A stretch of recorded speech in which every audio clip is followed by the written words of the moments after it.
رب العالمين وأفضل الصلاة وأتم التسليم على سيدنا محمد وعلى آله وصحبه أجمعين. قابل صد احترام محترم سامعین، آج آپ کے سامنے تراویح میں قرآن پاک کا 27واں پارہ تلاوت کیا گیا ہے. 27ویں پارے کے پہلے دو رکوع سورۃ الزاریات کے بقیہ دو رکوع ہیں. اس کے بعد سورۃ الطور، سورۃ النجم، سورۃ القمر، سورۃ الرحمن، سورۃ الواقعہ، سورۃ الحدید، یہ تمام صورتیں مکمل آپ کے سامنے تلاوت کی گئی.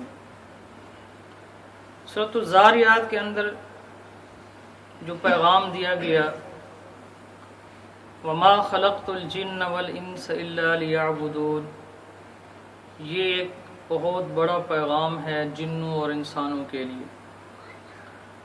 اللہ تعالیٰ فرماتے ہیں کہ میں نے جنوں اور انسانوں کو صرف اور صرف اپنی عبادت کے لیے پیدا کیا ہے. ان کے پیدا کرنے کا اور کوئی مقصد نہیں ہے. مقصد زندگی جو ہمارا ہے وہ اللہ کی بندگی ہے، اللہ کی عبادت ہے. یہ ہماری پیدائش کا مقصد ہے، ہماری تخلیق کا مقصد ہے. الذی خلق الموت والحیات، اللہ نے زندگی اور موت کو پیدا کیا لیبلوکم ایکم احسن عملا، تاکہ وہ دیکھے کہ تم میں سے کون بہترین عمل لے کے آتا ہے. ہماری تخلیق کا مقصد اللہ کی بندگی ہے. انسان کی تخلیق کا مقصد اللہ کی اطاعت ہے، اللہ کی پہچان ہے، اللہ کی معرفت ہے. حدیث قدسی ہے، نبی رحمت صلی اللہ علیہ وسلم نے فرمایا کہ اللہ تعالیٰ اپنے بارے میں خود فرماتے ہیں کنت کنزا مخفیا، اللہ فرماتے ہیں کہ میں ایک مخفی خزانہ تھا، چھپا ہوا خزانہ تھا. میرے دل نے چاہا، میں نے چاہا کہ میں پہچانا جاؤں، میرے چرچے ہوں، مجھے جانا جائے، مجھے پہچانا جائے. اس مقصد کے لیے میں نے انسانوں کو پیدا کیا. تو اللہ کا چرچا، اللہ کی بندگی، اللہ کا بول بولنا، یہ انسان کی تخلیق کا مقصد ہے، جنوں کی تخلیق کا مقصد ہے. جب ہم اس پر چل رہے ہوتے ہیں تو زندگی میں سکون بھی ہوتا ہے، لذت بھی ہوتی ہے، اور کامیابی دنیا میں بھی ہوتی ہے اور آخرت میں بھی ہوتی ہے. لیکن جب یہ مقصد ہٹ جاتا ہے، زندگی کا مقصد کوئی اور بن جاتا ہے، کچھ اور بن جاتا ہے، تو پھر ہماری خرابی وہاں سے شروع ہو جاتی ہے. اس کے بعد سورۃ الطور ہے. طور پہلی ہی آیت وَالطُّورِ وَكِتَابٍ مَّسْطُورٍ، اس پہلے حرف سے ہی اس سورت کا نام رکھا گیا. طور کی قسم کھائی گئی.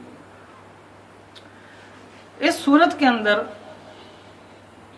ایک پیغام دیا گیا ہے کہ جو لوگ خود نیک اعمال کرتے ہیں اور ان کی اولاد بھی آ کے نیک اعمال کرتی ہے، تو قیامت کے دن جنت میں ہم ان کو اکٹھا کر دیں گے.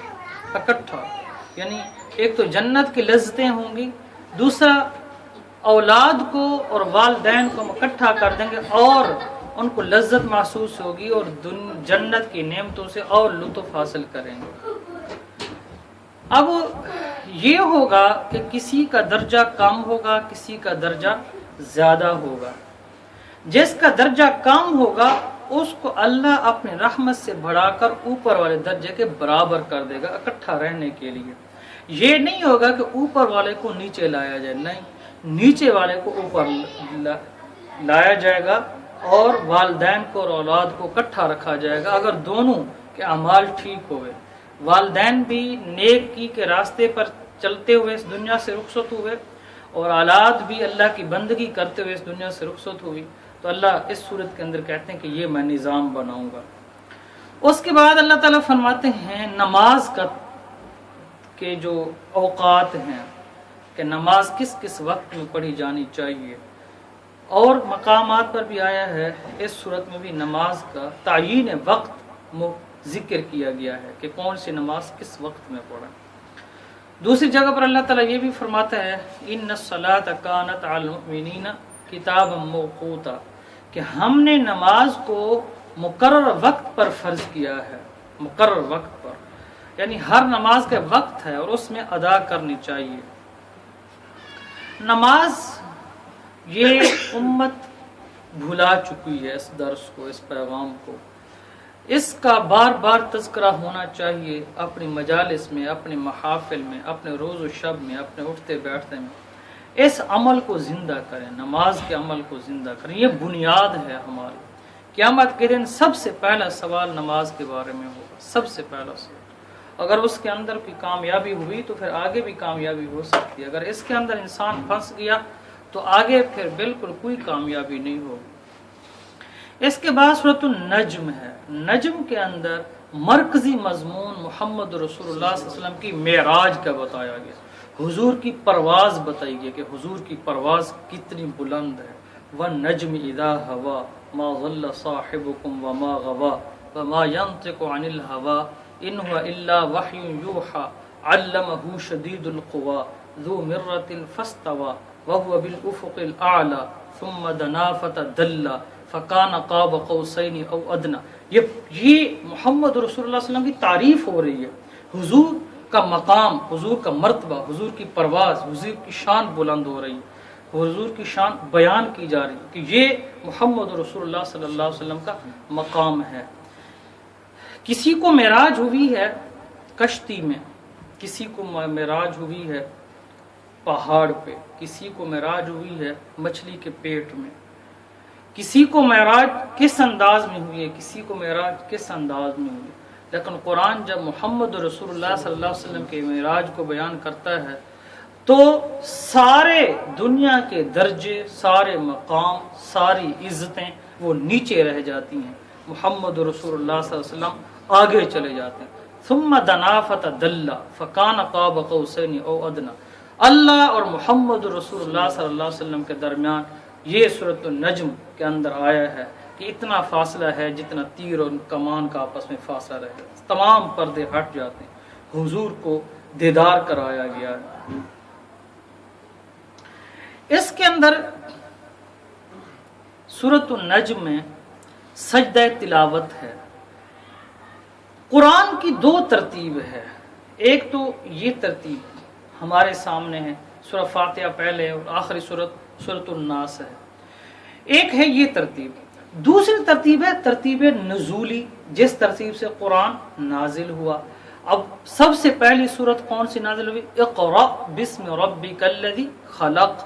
نزول کے اعتبار سے، نازل ہونے کے اعتبار سے پہلی سورت اقرأ ہے، لیکن ہمارے پاس جو ترتیب ہے اس میں سب سے پہلی سورت الحمدللہ ہے، لیکن دونوں ترتیبیں اللہ کی طرف سے ہیں۔ جو نازل ہونے والی ترتیب تھی وہ بھی اللہ کی طرف سے، اور قرآن کا جو یہ موجودہ مصحف ہمارے پاس ہے، موجودہ جو شکل ہمارے پاس ہے، یہ بھی اللہ ہی کی طرف سے۔ نبی اکرم صلی اللہ علیہ وسلم نے پہلے سورہ فاتحہ کو خود نہیں رکھا، بلکہ اللہ نے جبرائیل علیہ السلام کو کہا کہ یہ سورہ فاتحہ پہلے رکھیں، پھر بقرہ رکھیں، پھر آل عمران رکھیں، پھر سورۃ النساء رکھیں۔ تو یہ جو ترتیب ہے یہ بھی اللہ ہی کی طرف سے ہے، لیکن یہ بات میں نے اس لیے چلائی ہے کہ یہ جو سجدہ ہم نے آج کیا ہے یہ سب سے پہلا نازل ہونے والا سجدہ تلاوت تھا۔ جب نبی اکرم صلی اللہ علیہ وسلم پر قرآن نازل ہوا ہے، سجدہ تلاوت نازل ہوئے ہیں قرآن مجید میں 14 سجدے، تو یہ سجدہ سب سے پہلے نازل ہوا ہے نزول کے اعتبار سے۔ جب آپ صلی اللہ علیہ وسلم پر یہ صورت نازل ہوئی تو نبی اکرم صلی اللہ علیہ وسلم پڑھ رہے تھے زور زور سے مکہ میں بیت اللہ کے اندر، اور سارے سن رہے تھے، مسلمان بھی سن رہے تھے، کافر بھی سن رہے تھے، مشرکین مکہ بھی سن رہے تھے۔ اور جب یہ سجدے والی آیت آئی تو نبی رحمت صلی اللہ علیہ وسلم سجدے میں چلے گئے، اور آپ صلی اللہ علیہ وسلم کا دیکھا دیکھی سارے سجدے میں چلے گئے، صحابہ بھی سجدے میں چلے گئے، کافر مشرکین بھی سجدے میں چلے گئے۔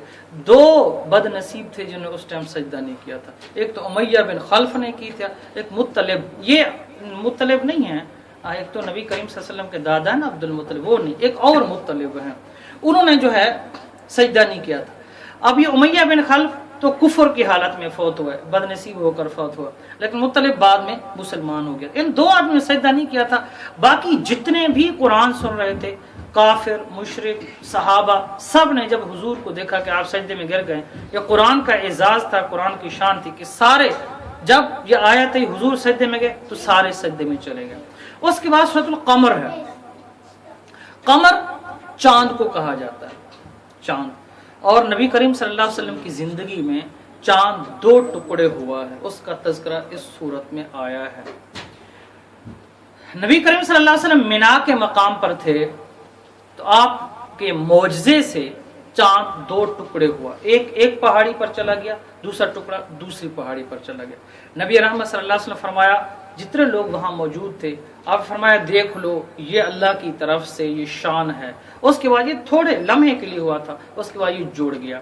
کافروں نے کہا یہ نبی کریم صلی اللہ علیہ وسلم نے ہماری آنکھوں پر معاذ اللہ کوئی جادو کر دیا۔ حضور نے فرمایا چلو تم پر تو میں کر سکتا ہوں جو تم میرے سامنے موجود ہو، تم پوری دنیا میں ہر ملک میں لوگوں سے پوچھنا جو چاند دیکھ رہے تھے کہ چاند انہیں 2 ٹکڑے ہوتا ہوا دیکھا ہے کہ نہیں دیکھا۔ تو اس کے بعد جتنے قافلے دوسرے ممالک سے آئے جو مدینہ میں تھے ادھر ادھر، سب سے پوچھا گیا تو نے کہا ہاں واقعی ہم نے دیکھا تھا کہ چاند 2 ٹکڑے ہوا ہے، اور ہم حیران رہ گئے تھے کہ یہ کیوں ہوا ہے۔ نبی کریم صلی اللہ علیہ وسلم کے شان اور آپ کے معجزہ کے بیان کرنے کے لیے یہ آپ کی زندگی میں واقعہ ہوا۔ اس صورت کے اندر 4 دفعہ یہ آیت آئی ہے، وَلَقَدْ يَسَّرْنَا الْقُرْآنَ لِلذِّكْرِ فَهَلْ مِن مُدَّكِرٍ، 4 دفعہ یہ آیت آئی اور یہ مسلمانوں کو پکار کر اعلان کر رہی ہے، وَلَقَدْ يَسَّرْنَا الْقُرْآنَ لِلذِّكْرِ۔ اللہ فرماتا ہے کہ ہم نے قرآن کو نصیحت حاصل کرنے کے، قرآن کے ذریعے نصیحت حاصل کرنے کے لیے ہم نے قرآن کو آسان کر دیا، وَلَقَدْ يَسَّرْنَا، ہم نے قرآن کو آسان کر دیا۔ فَهَلْ مِن مُدَّكِرٍ، کوئی ہے خوش نصیب جو قرآن سے آ کر نصیحت حاصل کرے۔ یہ آیت اس صورت میں 4 مرتبہ آئی، 4 مرتبہ۔ تو قرآن حاصل کرنے والے کے لیے آسان ہے۔ ایک بات آپ یاد رکھیں، اللہ کا معاملہ بڑا نرالا ہے اپنے مخلوق کے ساتھ۔ ایک تو اللہ فرماتا ہے جو بندہ میرے بارے میں جیسا خیال کرتا ہے میں اس کے ساتھ ویسا ہی معاملہ کرتا ہوں۔ ایک بندہ اللہ کے بارے میں کہتا ہے اللہ مجھے معاف نہیں کرے گا، اللہ بڑا سخت ہے، اللہ بڑا بے رحم ہے، نعوذ باللہ، اس طرح بات کرتا ہے تو اللہ اس کے ساتھ ویسا ہی معاملہ کرتا ہے، اس کے معاملات کو ایسا تنگ کر دیتا ہے۔ لیکن ایک بندہ کہتا ہے اللہ مجھ سے پیار ہی بڑا کرتا ہے، میرے ساتھ اللہ کی محبت اتنی ہے، فضل اتنی ہے، رحمتیں ہی اتنی ہیں، تو اللہ اس کے ساتھ رحمت والا ہی معاملہ کرتا ہے۔ ایک بندہ قرآن سے نصیحت حاصل کرتا ہے، قرآن اس کو نصیحت دیتا ہے۔ ایک بندہ قرآن سے الٹ راستہ حاصل کرتا ہے، قرآن اس کو دوسرے راستے پر ڈال دیتا ہے۔ حدیث میں ہے نبی کریم صلی اللہ علیہ وسلم نے فرمایا بہت زیادہ لوگ ہیں جو قرآن پڑھ کے ہدایت پا جاتے ہیں، اور بہت زیادہ لوگ ہیں جو قرآن پڑھ کے گمراہ ہو جاتے ہیں۔ تو قرآن کو نصیحت حاصل کرنے کے لیے حاصل کریں گے تو یہ نصیحت دے گا، آپ کے دلوں کے اندر اترتا چلا جائے گا۔ تو اللہ نے یہ فیصلہ کر دیا ہے وَأَلَّيْسَ لِلْإِنسَانِ إِلَّا مَا سَعَىٰ، یہ بھی انہی آیات، یہ جو آپ نے سورۃ النجم پڑھی ہے اس کے اندر یہ آیت آئی ہے کہ انسان کے لیے وہی کچھ ہے جتنی وہ کوشش کرتا ہے۔ جس چیز کی انسان کوشش کرے گا اس کو پائے گا، من جدہ وجدہ، جس نے کوشش کی اس نے پا لیا۔ یعنی یہ عربی کا ایک اصول ہے، قرآن نے بھی یہی اصول دیا ہے کہ جو جتنی کوشش کرے گا اتنی پا لے گا۔ ایک بات اور سنتے جائیے، دین میں کوشش ہے، دین میں جتنی کوشش کریں گے اتنا دین ملے گا، لیکن دنیا کوشش پر نہیں ہے۔ یہ ایک دلچسپ حقیقت ہے اور بہت بڑی حقیقت ہے جس سے ہم لوگ غافل ہیں۔ دین اتنا ملے گا جتنا آپ اس کی طرف جاؤ گے، دین اتنا ملے گا جتنی آپ کوشش کرو گے، اللہ کی معرفت اتنی ملے گی جتنا حاصل کریں گے، نبی رحمت صلی اللہ علیہ وسلم کی معرفت اتنی ملے گی جتنی آپ حاصل کریں گے۔ یہ قرآن نے اصول بنا دیا۔ لیکن دنیا، رزق، اس کے ساتھ یہ معاملہ نہیں ہے، آپ کو وہ مل کر رہے گا جو اللہ نے آپ کے لیے لکھا ہے، وہ کوشش پر نہیں ہے۔ اگر کوشش پر ہوتا، محنت پر ہوتا تو مزدور آدمی جو صبح سے لے کر شام تک مزدوری کرتا ہے اس کی اجرت اور ہے۔ ایک آدمی صرف صبح سے لے کر شام تک دفتر میں بیٹھا رہتا ہے، کوئی کام بھی نہیں کرتا، اس کی اجرت اور ہے۔ تو رزق کوشش پر نہیں ہے، اللہ کی تقسیم پر ہے، لیکن دین کوشش کے ذریعے رکھ دیا ہے کہ جتنا کوشش کریں گے اتنا ملے گا۔ ہم نے الٹ کر دیا ہے، ہم نے الٹ اصول کر دیا کہ دین تو جو میرے نصیب میں ہے اللہ نے لکھا ہے تو مل جائے گا، اور رزق کا ہم نے خود ذمہ داری اٹھا لیا کہ میں کوشش کروں گا تو مجھے ملے گا۔ کوشش سے میں انکار نہیں کر رہا، معاذ اللہ کوشش سے میں یہ نہیں کر رہا کہ کوشش نہیں کرنی چاہیے، لیکن دین کا معاملہ یہ ہے کہ آپ اس کے اندر جاؤ گے تو اللہ دنیا آپ کے لیے آسان کر دے گا، دین سے دور ہوں گے تو دنیا آپ کے لیے تنگ کر دی جائے گی، سخت کر دی جائے گی۔ اب آپ اس اصول کو اس انداز میں دیکھیں کہ دین پر عمل کریں گے پھر بھی آپ کو دنیا اتنی ملے گی جتنا آپ کے مقدر میں ہے، لیکن اس کے حاصل کرنے میں اللہ آپ کے لیے آسانی پیدا کر دے گا۔ دین سے دور ہوں گے تو پھر بھی آپ کو دنیا اتنا ملے گی جتنا آپ کے مقدر میں ہے، لیکن اس کو حاصل کرنے میں اللہ آپ کے لیے تنگی پیدا کرتا جائے گا، مشکلات پیدا کرتا جائے گا۔ تو اس کے بعد سورۃ الرحمن ہے، یہ قرآن کی زینت ہے، قرآن کا حسن ہے، قرآن کی خوبصورتی ہے۔ سورۃ الرحمن، سورہ یاسین قرآن کا دل ہے، رحمان قرآن کی زینت ہے، اور اس کا آغاز بڑے خوبصورت انداز میں ہوتا ہے۔ الرحمن، رحمان کا ذکر ہے۔ علم القرآن، جس نے قرآن سکھایا۔ خالق الانسان، جس نے انسان کو پیدا کیا۔ علمہ البیان، جس نے بیان سکھایا۔ تو بڑے نرالے اور انوکھے انداز میں قرآن کا انداز ہوتا ہے۔ اور پھر اس سورت کے اندر 31 مرتبہ فَبِأَيِّ آلَاءِ رَبِّكُمَا تُكَذِّبَانِ، یہ آیت ہے 31 مرتبہ۔ اللہ تعالیٰ فرماتے ہیں کہ کون کون سی نعمت کا انکار کرو گے، میری کس کس نعمت کو جھٹلاؤ گے، میری کس کس نعمت کا انکار کرو گے۔ نبی اکرم صلی اللہ علیہ وسلم نے جب یہ مکہ میں صورت نازل ہوئی، حضور نبی کریم صلی اللہ علیہ وسلم صحابہ کے سامنے یہ صورت پڑھی تو صحابہ کرام نے صورت سنی، اشش کر اٹھے اور بیٹھے رہے خاموشی سے۔ لیکن حضور نبی کریم صلی اللہ علیہ وسلم جب صورت ختم کی تو حضور نے فرمایا کہ جب میں نے یہ صورت جنوں کے سامنے پڑھی تھی، جنوں کی جماعت آئی ان کے سامنے میں نے یہ صورت پڑھی تو تم سے انہوں نے مجھے بہتر جواب دیا تھا۔ تو صحابہ نے عرض کیا یا رسول اللہ جنوں نے آپ کو کیا جواب دیا؟ تو حضور نبی کریم صلی اللہ علیہ وسلم نے فرمایا کہ جنوں نے مجھے کہا تھا جب میں نے یہ صورت پڑھی اور فَبِأَيِّ آلَاءِ رَبِّكُمَا تُكَذِّبَانِ یہ آیت پڑھتا تھا تو جن عاجز ہو کر مجھے کہتے تھے کہ یا اللہ ہم تو تیری کسی نعمت کا انکار نہیں کرتے، ہم تو تیری ہر نعمت کو مانتے، بڑی عاجزی کے ساتھ یہ بات کرتے تھے، اور اللہ کو یہ بات بڑی پسند ہے۔ آپ پیدائش سے لے کر اب تک جس کی جتنی عمر ہے ذرا غور تو کریں کہ اللہ کی کتنی نعمتیں صبح سے لے کر شام تک کھا رہے ہیں۔ ہر نعمت، ہر فضل، اس چیز کے ہم اہل ہی نہیں تھے، نکمے لوگ تھے، نہ اس کے مستحق تھے۔ اتنی اللہ نے نوازا ہے، اتنی نوازا ہے، اتنی نوازا ہے کہ ایک ایک نعمت کو گننا شروع کریں تو وَإِن تَعُدُّوا نِعْمَتَ اللَّهِ لَا تُحْصُوهَا، گن ہی نہیں سکتے، لیکن اس کے باوجود ناشکرے بن جاتے ہیں، ناشکرے بن جاتے ہیں۔ تو اللہ فرماتا ہے کہ قیامت کے دن جب آؤ گے تو میں بتاؤں گا کہ میں نے تمہیں کیا کیا نعمتیں دی تھیں اور تم نے بجائے میری بندگی کرنے کے الٹا ناشکرے ہو گئے تھے۔ تو یہ سورۃ الرحمن، اس کے اندر بڑا خوبصورتی کے ساتھ اللہ نے ہر ایک ایک نعمت کا تذکرہ کیا ہے، خوبصورتی کے ساتھ کہ یہ نعمت بھی، یہ نعمت بھی، یہ نعمت بھی، یہ نعمت بھی، یہ نعمت بھی۔ جنت کا تذکرہ کیا، اس کے حسن کا تذکرہ کیا، اس کے یاقوت کا تذکرہ کیا، اس کے موتیوں کا تذکرہ کیا۔ اور یہ بات دیکھیے قیامت کے دن جنت کے اندر جب جنتی سارے جنت کے اندر چلے جائیں گے تو ہر ایک کو بہت بڑی بڑی جنت ملے گی۔ یعنی ایک روایت میں یہ ہے کہ جس کو سب سے کم جنت بھی ملے گی، جس کو سب سے چھوٹی جنت ملے گی، وہ بھی اس دنیا سے 10 حصے بڑی ہوگی، پوری زمین سے 10 حصے بڑی ہوگی۔ لیکن جب یہ سب کچھ مل جائے گا، جنت، اس کے انعامات، اس کے لوازمات، انسان سب کچھ بھول جائے گا، اس کے آخر میں اللہ اپنا دیدار کرائے گا، اور یہ سورۃ الرحمن اللہ اپنی زبان سے خود پڑھے گا۔ الرحمن علم القرآن خلق الانسان علمہ البیان۔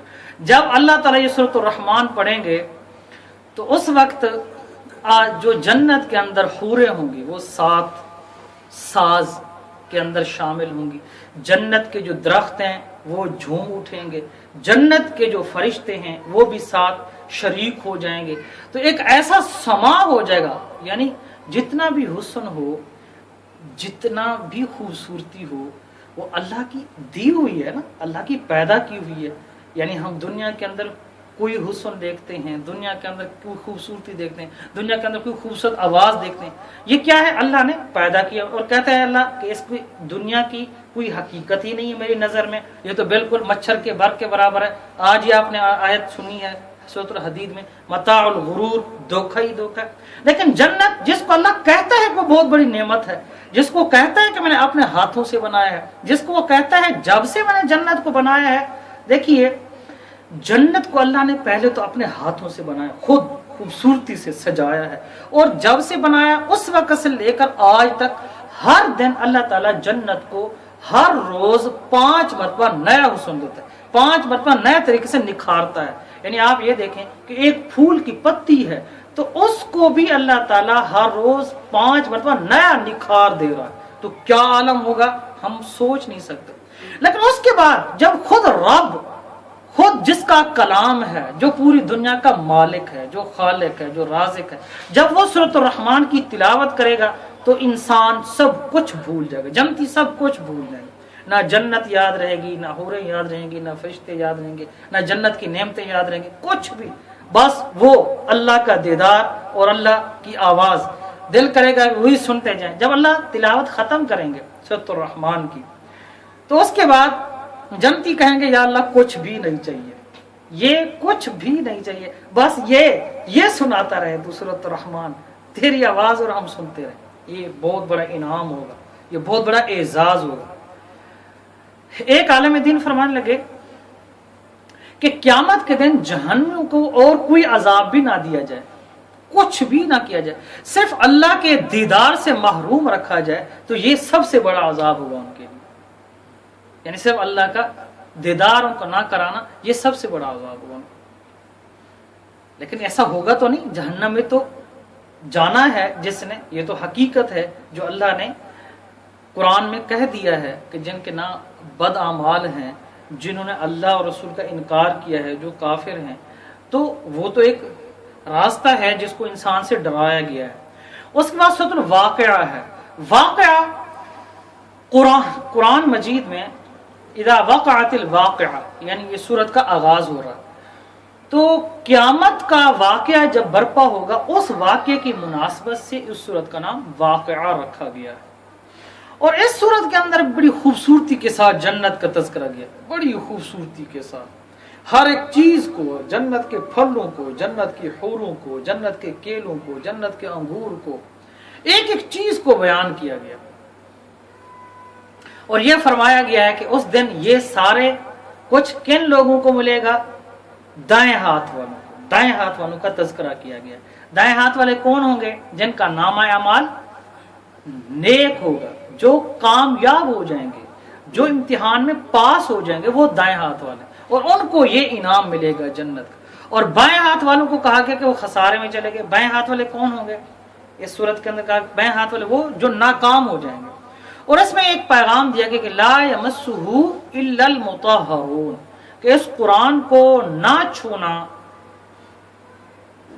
جب تم پاک نہ ہو. لا یمسہ الا المطہرون، جب وضو کی حالت میں نہ ہو تو اس وقت قرآن کو مت چھونا. یہ قرآن، یہ آیت اس بات کا پیغام دے رہی ہے کہ قرآن مجید کو آپ بغیر وضو کے، بغیر پاکیزگی کے چھو نہیں سکتے. اتنا عمدہ کلام، اتنا اعلیٰ کلام ہے، بغیر وضو کے آپ اس کو ہاتھ نہیں لگا سکتے.